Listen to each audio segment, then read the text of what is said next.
आदाब। सदाई नौ के हमारे इस तीसरे एपिसोड में आपका स्वागत है। आपके साथ क्या लखनऊ का एक जो इंसान है आपका जो बचपन का, वो हमेशा एक रहा है? ट्रैवल करते वक्त में भी लखनऊ की याद के साथ में कभी कहीं लखनऊ एक जो आप में है? लखनऊ तो बिल्कुल भी नहीं रहता है, बस वो अपना घर रहता है। अच्छा। घर का जो हमारे दादा का जो सेक्शन है। हमारे साथ में आज जो मौजूद हैं शख्स वो हैं डॉक्टर टिमसाल मसूद साहब। उर्दू और हिंदी को ये पढ़ाते हैं। किताबों में भी इन्होंने काफ़ी किताबें लिखी हैं जो कि एक काफ़ी ज़रूरी चीज़ है आने वाले वक्त के लिए। तो आज हम बात करेंगे टिमसाल साहब से, उनके बारे में जानने की कोशिश करेंगे, उनकी ज़िंदगी को थोड़ा सा। तो आदाब साहब। चलिए आदाब आदाब। हमारे पापा को वो वाला हिस्सा मिला जिसमें हमारे दादा रहते थे, तो अब वो वाला हिस्सा हमको मिला। और सबसे इम्पोर्टेंट हिस्सा घर का वही है और हमेशा से, क्योंकि वो घर तो के लिए अदबिस्तान तो उस आदमी का बनाया हुआ है अदबिस्तान, और वो इस जगह पर रहता था। तो उसी कमरे में वो बैठते थे, फिर उसी कमरे में उनके बेटे नैयर मसूद बैठते थे, फिर उसी कमरे में उसी जगह पर अब हम खूब मजा आता है बैठने में। सच्ची बात ये है, तो बहुत खुशकिस्मती है, बहुत अच्छा लगता है, वो फील बहुत अच्छा लगता है। वैसे तो हम बहुत खुश थे कि हाँ हम अपने घर में हैं, अपनी लाइब्रेरी में, सब चीजें अब हमारे कंट्रोल में है। तो वो सब अब हमारी समझ में आता है, वो सब वही दादा वाली साइकी है कि चीजें हमारे पास हैं और उनको कैसे ठीक से रखा जाए। वो इन सब मामलों में बहुत ज्यादा पर्टिकुलर थे आपके दादा। हाँ, कि वो घर में एक मुंशी है। अच्छा। वो किताबों की जिल्द बांध रहा है, उनके लिए नोट लिख रहा है, सब किताबें सलीके से रखी हुई हैं। हमारे पापा का इसका एकदम उल्टा था, किताबें हैं बस इधर हैं उधर हैं उधर हैं। तो फिर हमने फिर से उनको रीअरेंज किया, अलमारियां खरीदी, सब किताबों को फिर से ठीक से लगाया, फिर सबको डिजिटाइज करवाया उन सब किताबों को। फिर अभी उसकी 2 वॉल्यूम पब्लिश हो रही हैं, उसकी जो फहरिस्त है किताबों की। हमारे वालिद ने ये देखी कितनी खूबसूरत किताब छापी है, और हर सफे के बाद एक बटर पेपर लगा हुआ और उसके अंदर पेंटिंग्स भी है, इतना खूबसूरत सब कुछ। तो बस बचपन से देखते थे।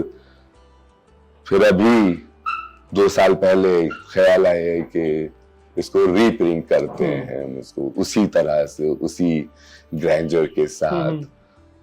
तो फिर उसको हमने फिर से रीप्रिंट किया। सवाल जो मेरा आपसे होगा वो यही है कि आपकी जिंदगी के ऊपर, आपकी पैदाइश से, और एक आपने बहुत पहले मुझे किस्सा बताया था आपके नाम के ऊपर, टिमसाल जो एक आपका नाम है उसके ऊपर अगर एक छोटा सा। जी तो हमारे वालिद नैयर मसूद, उनके वालिद मतलब हमारे दादा, वो भी लखनऊ यूनिवर्सिटी में फारसी के प्रोफेसर थे, सैयद मसूद हसन रिजवी अदीब।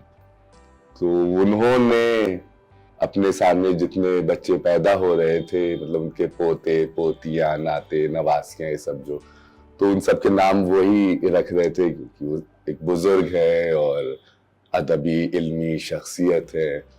तो बहुत एक नेचर सी बात है कि सब उसी से वैसे ही लोग से पूछते हैं कि भाई आप कोई नाम सजेस्ट कीजिए। तो हमारे जितने कजिन्स हैं उन सब के नाम हमारे दादा ने रखे जो उनके सामने पैदा हुए। लेकिन मालूम नहीं क्या था कि हमारा नाम हमारे वालिद साहब ने उनको नहीं रखने दिया। अरे कभी बात हुई नहीं हमारी मतलब पापा से कि ये कैसे उन्होंने ये डॉज किया कि आप हमारे बेटे का नाम ना रखिए। और हमारे पापा को बहुत वक्त लगा ये नाम ढूंढने में, एक नाम तलाश करने में। फिर उन्होंने ये नाम रखा तिमसाल। मायने क्या होते हैं? तो तिमसाल अरबिक रूट वर्ड है, वो मिसल जैसे लाइक, लुक अलाइक, मिसाल के तौर पर, फॉर एग्जाम्पल। तो तिमसाल मतलब है शैडो और स्टैचू, लुक अलाइक। तो तिमसाल मसूद, तो मसूद की तरह। तो उन्होंने हमारे मतलब ये मेरा बेटा मेरे वालिद की तरह, अच्छा, ये नाम उन्होंने दिया। आपका कैसा रिश्ता था आपके दादा के साथ में? हम लोग 1 साल के भी नहीं थे जब उनका अच्छा। इंतकाल हो गया। अच्छा। हाँ। हमने फिर बाद में उनकी जिंदगी पर, हमने कभी उनको देखा नहीं और बस, लेकिन उनके बारे में अपने वालिद से जो किस्से सुने, खुद उन्होंने अपनी जिंदगी के बारे में थोड़ा सा लिखा, हमारे दादा ने, फिर हमारे वालिद साहब ने उनकी जिंदगी के बारे में लिखा।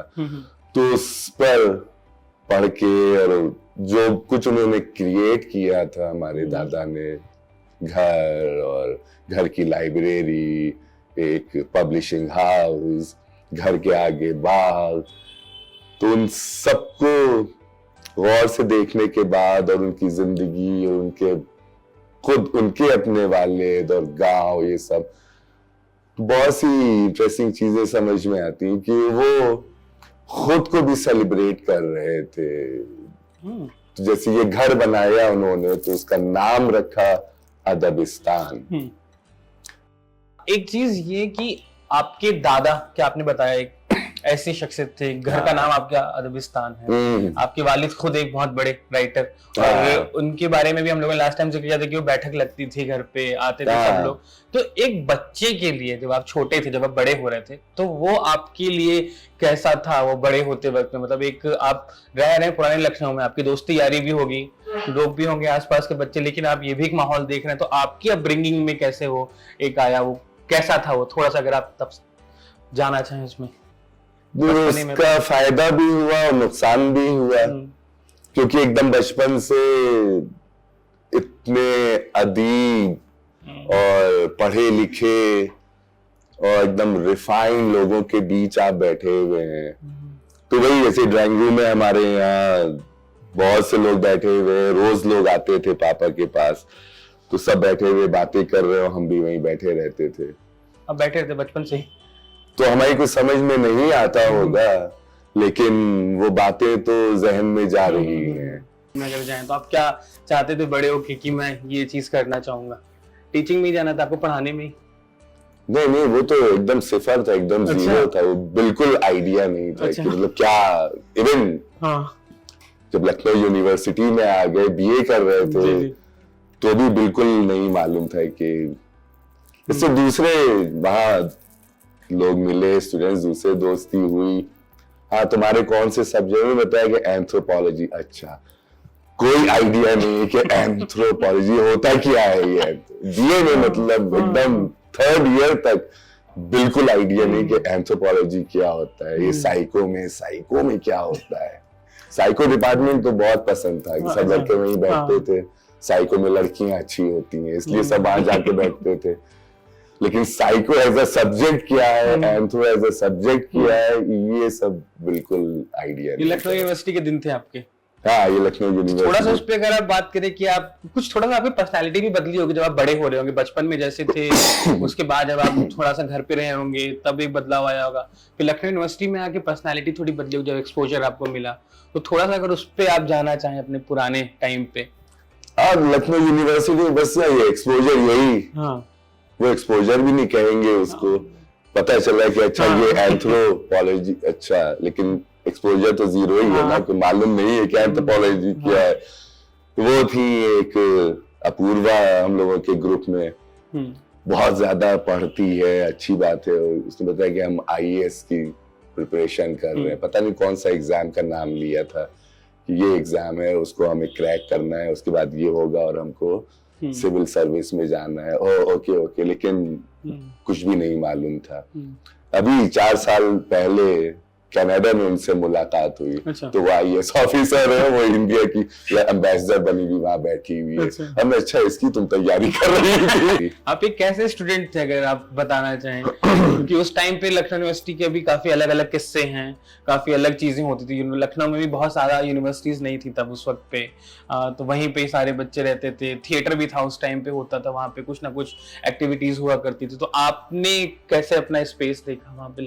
ये सब तो कुछ भी नहीं किया। किया थिएटर वेटर ऐसा, बस 3-4 दोस्त थे, बस उन्हीं के साथ रहे। और उर्दू वाला डिपार्टमेंट, तो वहाँ जो लोग पढ़ा रहे हैं जी। वो पहले से घर आते थे, अच्छा। उनको जानते हैं कि ये लोग हैं।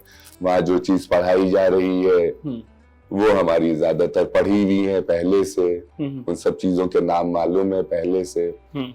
तो उस सेंस में वो नहीं कि ओ वाह अब हम लखनऊ यूनिवर्सिटी में, ओ बागो बहार है, अच्छा इसको हमें पढ़ना है, फसाना है जाए, वाह इसको हमें पढ़ना है। तो उस सेंस में लखनऊ यूनिवर्सिटी का वक्त आपका, आपने आग में बताया आपने शुरुआत करी थी वहाँ पे। आग में उससे पहले हम चले गए थे बॉम्बे। अच्छा। तो पापा से बताया कि हम जा रहे हैं, बॉम्बे जा रहे हैं। ठीक है जाओ तुम बॉम्बे। अपना बॉम्बे चले गए और उसी जोश में कि घर से कुछ पैसा नहीं लेंगे। अच्छा। जो है अपना करेंगे। तो वहाँ घर से नहीं लेते थे पैसा, तो बिल्कुल जो टिपिकल एक बॉम्बे के स्ट्रगलर्स की एक जिंदगी होती है ना, सपनों की नगरी जैसे बोलते हैं। हाँ, वो एक कमरा है, उसमें सब लाइन से जमीन पर लेटे हुए हैं, दाल चावल पक रहा है, वो वाली एकदम जिंदगी। बहुत अच्छा वक्त गुजरा है वहाँ बॉम्बे। तो खैर 4 साल वहाँ सब काम किया। उसके बाद फिर हमारे वालिद साहब के यहाँ कुछ वो फालिज का असर हो गया था। अच्छा। उनके लेफ्ट हैंड पर ये और लेफ्ट मतलब बाएं हिस्से पर जिस्म के तो फिर यहीं आ गए हम लखनऊ फिर से, और ये नया अखबार शुरू हो रहा था आग, इसमें काम करने लगे। कैसे शौक आया आपको टीचिंग का, या कैसे आपने एकदम अलग जिंदगी रही है आपकी अभी तक के?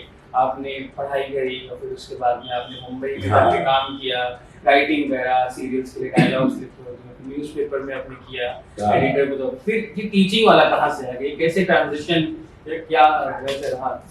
नहीं, ट्रांजिशन ऐसे तो नहीं, क्योंकि सब चीजें तो आपस में उर्दू जबान से ही सब कनेक्टेड चल रहा है उसमें, बस उसके थोड़े थोड़े वर्जन्स अलग अलग हैं। जब बॉम्बे में है तो वहाँ भी इनकी जबान अच्छी है। ओ तिमसाल, अच्छा आपने उर्दू में पीएचडी किया है, अरे इनको रोको।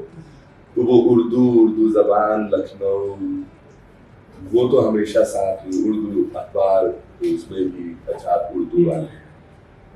तो जब टीचिंग शुरू हुई तब हुआ कि इसमें सबसे ज्यादा मजा आ रहा है, वो जो एक्सपोजर वाला मामला था और खुलेपन वाला, इसमें चीजें हम कर सकते हैं। सबसे पहले कहाँ आते उसके बाद में? सबसे पहले हम गए टेक्सास गए, फिर शिकागो गए, एमएसएन गए, कैलिफोर्निया गए, इधर घूम-घाम के तो अभी न्यूयॉर्क में कोलंबिया यूनिवर्सिटी उसमें वहाँ हिंदी लैंग्वेज। इसमें आपने किताबें भी लिखी हैं उर्दू और हिंदी की भी आपने? पेडागॉजी के लिए सो कह सकते हैं, सिखाने के लिए। हाँ। कौन सी किताबें अगर आप जिक्र करें?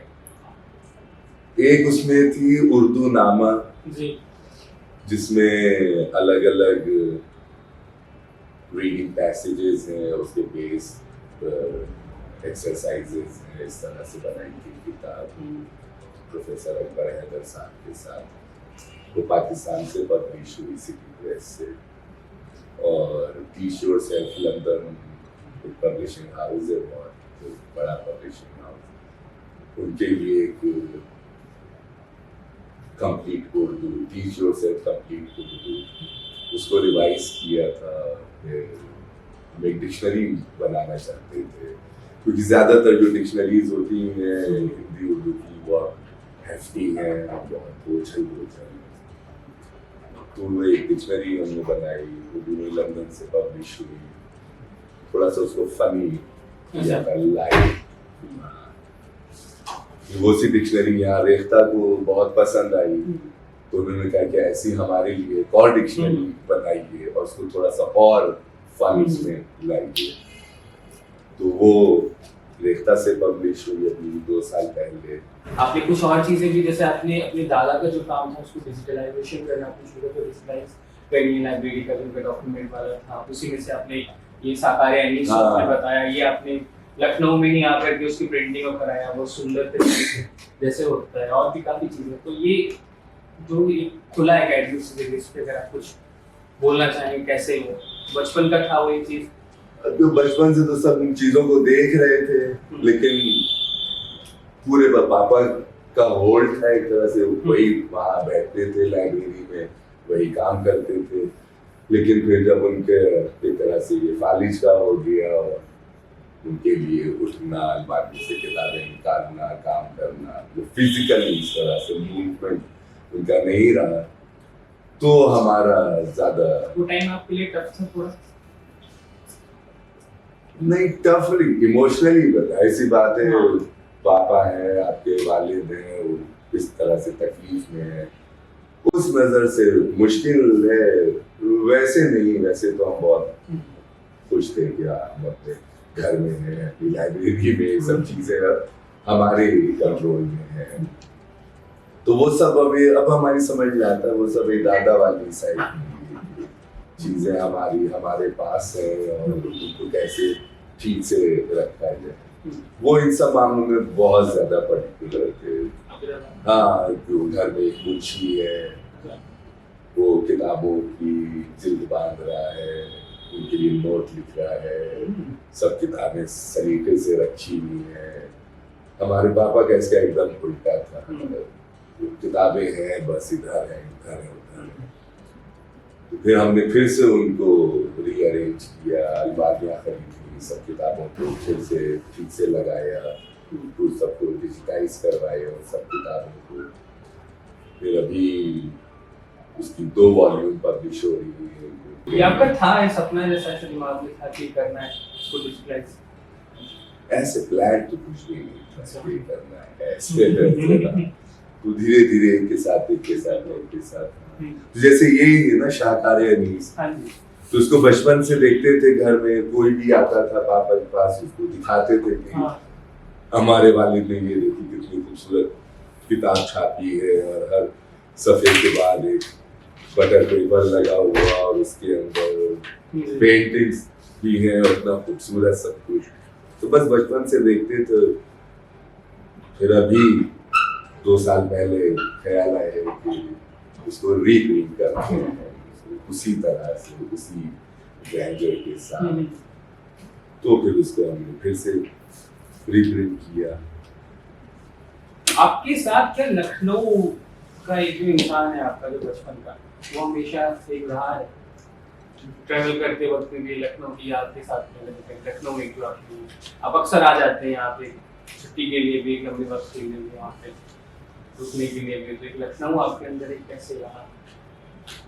लखनऊ तो बिल्कुल भी नहीं रहता है, बस अपना घर रहता है। घर का जो हमारे दादा का जो सेक्शन है, कि हमारे पापा को वो वाला सेक्शन मिला जिसमें हमारे दादा रहते थे। अच्छा, इम्पोर्टेंट हिस्सा घर का वही है।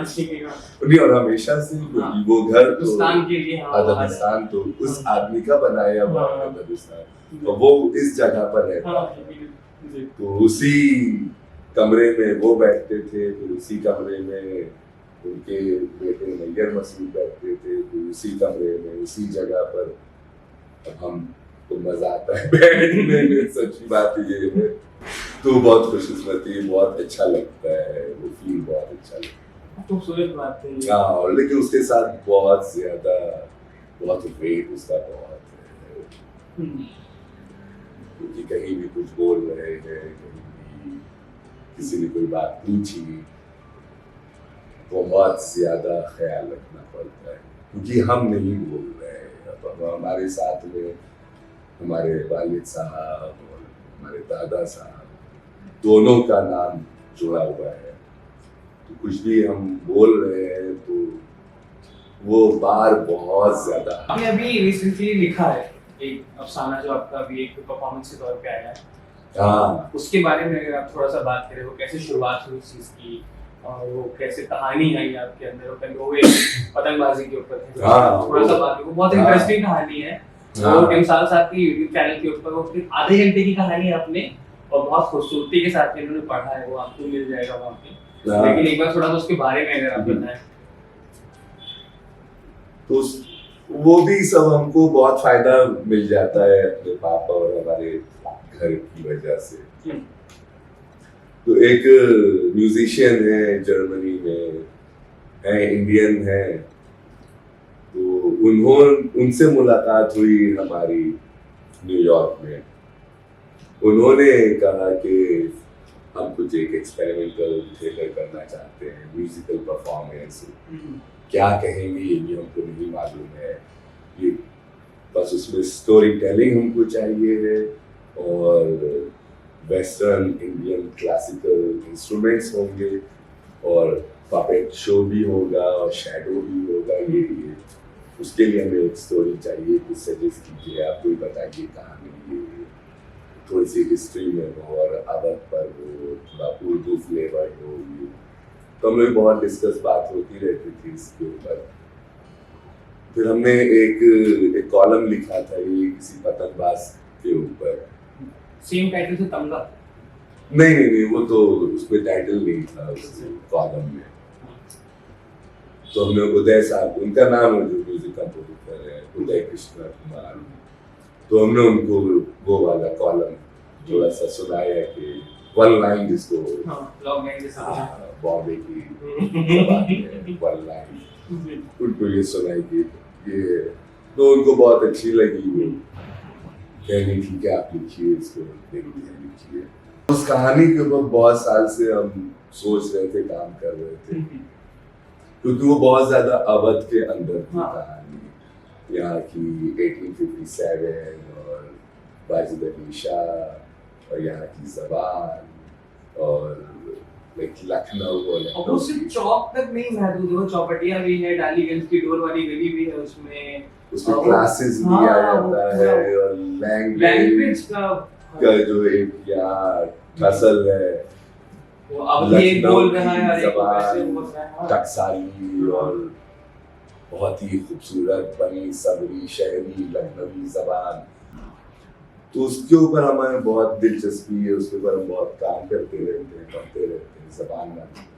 तो ये और फिर अवध का डाउनफॉल हुआ और यहाँ से पेट्रोनेट सिस्टम खत्म हुआ, फिर अंग्रेज आए, उनका पूरा नया सिस्टम आया, उससे किस तरह से यहाँ के पुराने लोग जूझ रहे हैं, नई जिंदगी शुरू करने की कोशिश कर रहे हैं, वो सब चीजें उस कहानी में हम ला रहे थे बहुत दिन से।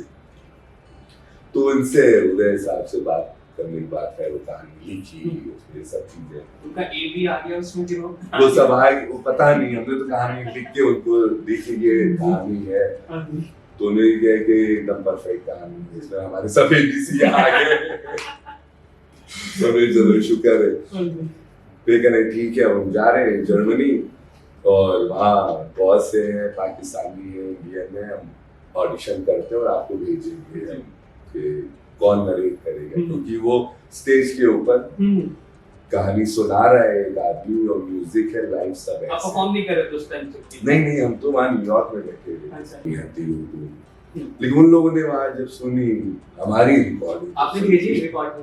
थोड़ा सा हमने करके भेजा था, तो उन्होंने कहा कि ये बहुत सही, इसकी टोन बहुत अच्छी लगी, क्योंकि वो सब म्यूजिशियंस, तो उनके कान बहुत थे, वो उर्दू और रिदम, तो कुछ उनको पसंद आया हमारा बोलना, जो हम कहानी सुना रहे थे। कहते तिमसाल को ही बुलाया जाए, तो कहने का कि यहाँ सब लोग कह रहे हैं कि आप ही आइए और आप ही, वो सब फेयर देंगे, यहाँ रहने का होगा।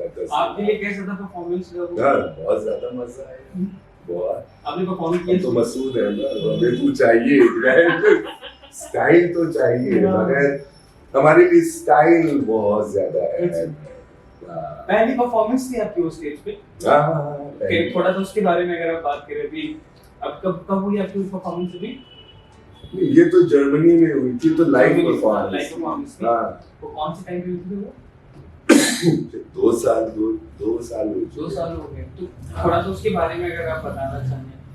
नहीं, उसमें बस बहुत मजा आया उसमें। सब वो पूरी ऑडियंस ही हॉल में, वो सब जर्मन बैठे हुए बाहर, और दीवार के ऊपर सबटाइटल्स की तरह का चल रहा था, जर्मन में और इंग्लिश में, मतलब कहानी का तो, ताकि लोगों को कुछ आइडिया के वो क्या रहेगा। और हम अपने काली शेरवानी पहने हुए, सफेद पैजामा, हमने कहानी सुनाई अपने उसी से। कई लोगों ने जर्मन सुनों में आज बताया कि हमें समझ में कुछ नहीं आया, लेकिन बस बहुत अच्छा लग रहा था। एक सवाल जो मतलब माधवी की तरफ से भी था, अच्छा। आपकी थोड़ी जाती जिंदगी पे, एक आपकी लव लाइफ के ऊपर, अरे हाँ उसके ऊपर अगर आप थोड़ा सा उस पे क्या कहते हैं प्रकाश डालें। अच्छा, लव लाइफ पर प्रकाश जी, कैसे नहीं, वो लव लाइफ बहुत प्रकाशित है, उसमें बहुत रोशनी है। हाँ, वो अंधकार में नहीं है, वो हाँ अंधेरे में नहीं है, बहुत रोशन है। हाँ, वो भी, वो हमारी, तो कभी कभी हमको लगता है, कभी कभी नहीं, अक्सर उसके लिए हम फिर से बहुत ज्यादा शुक्रगुजार होते हैं, खासतौर से शायद हमारे वालिद, हमारी वालिदा, उनके लिए, क्योंकि ये दोनों बहुत ज्यादा शरीफ लोग हैं, बहुत ज्यादा नेक, शरीफ से ज्यादा नेक, शरीफ तो अलग कैटेगरी हो जाती है, लेकिन नेक बहुत लोग हैं।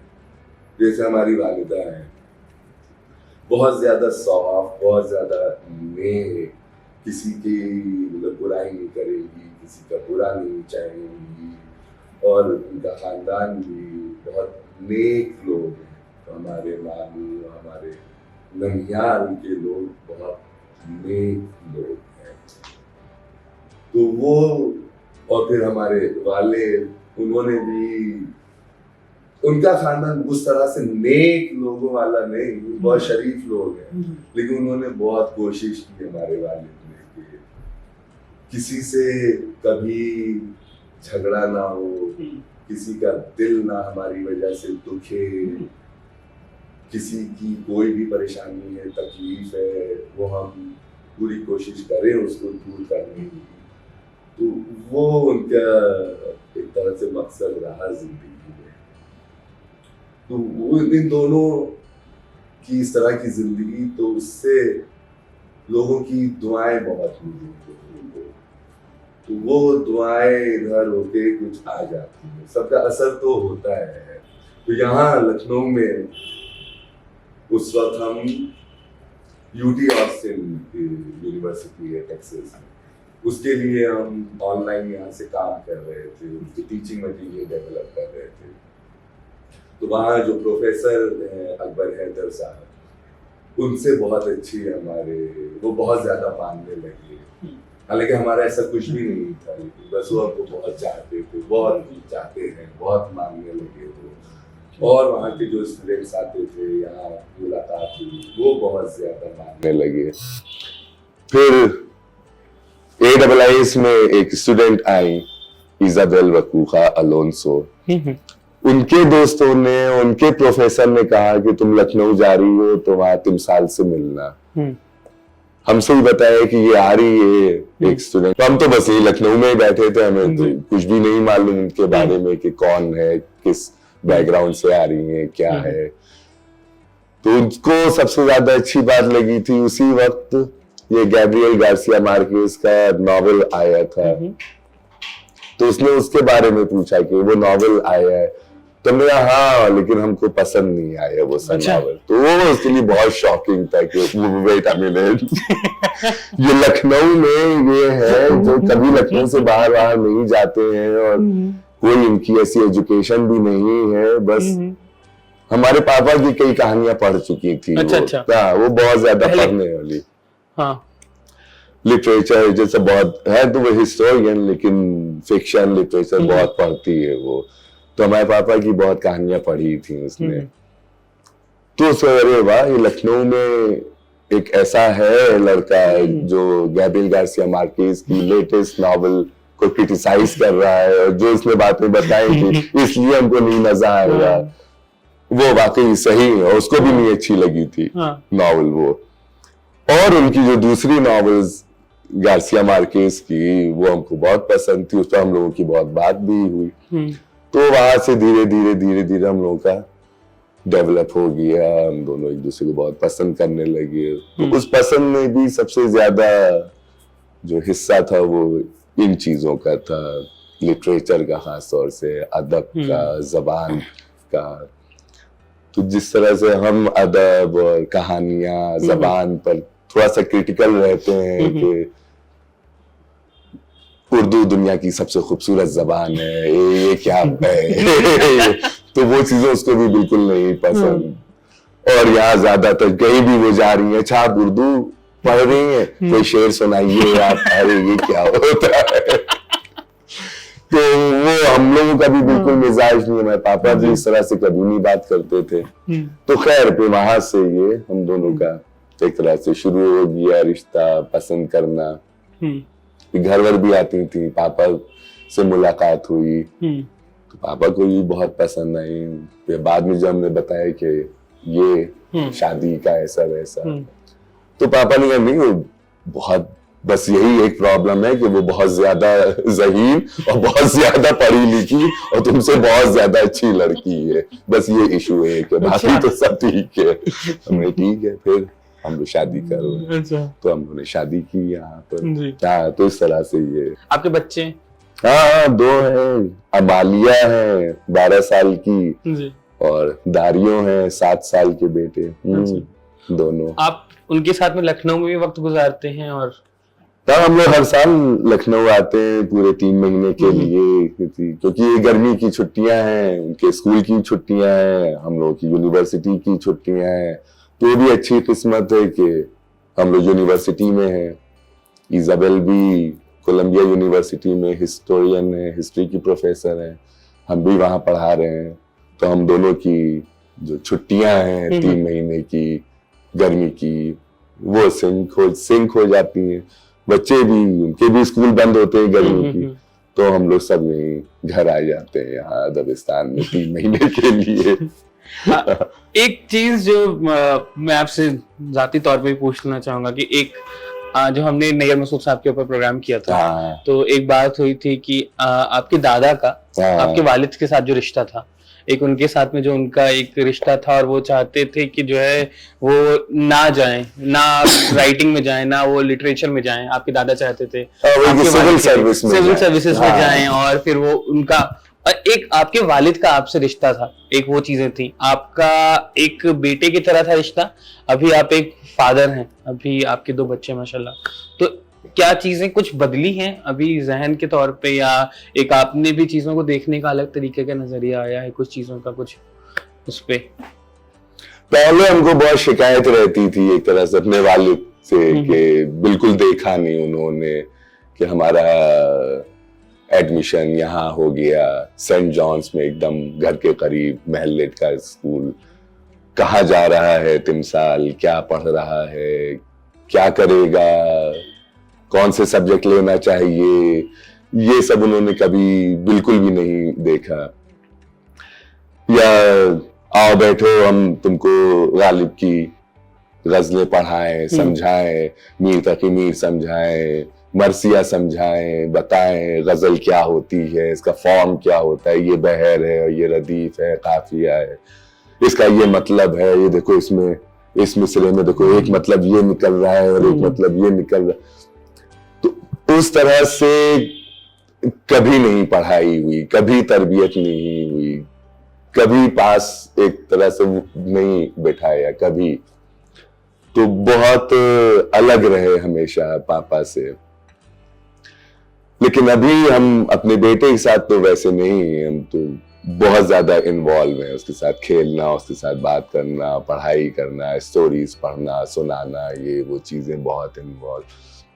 लेकिन उसमें भी हमको अभी अब एक और बात समझ में आती है कि वो जो एक उस्ताद शागिर्द वाला जो एक सिस्टम था कि जिसमें सिखाया नहीं जाता था, उसमें सीखा जाता था, वो उस्ताद की जिम्मेदारी नहीं।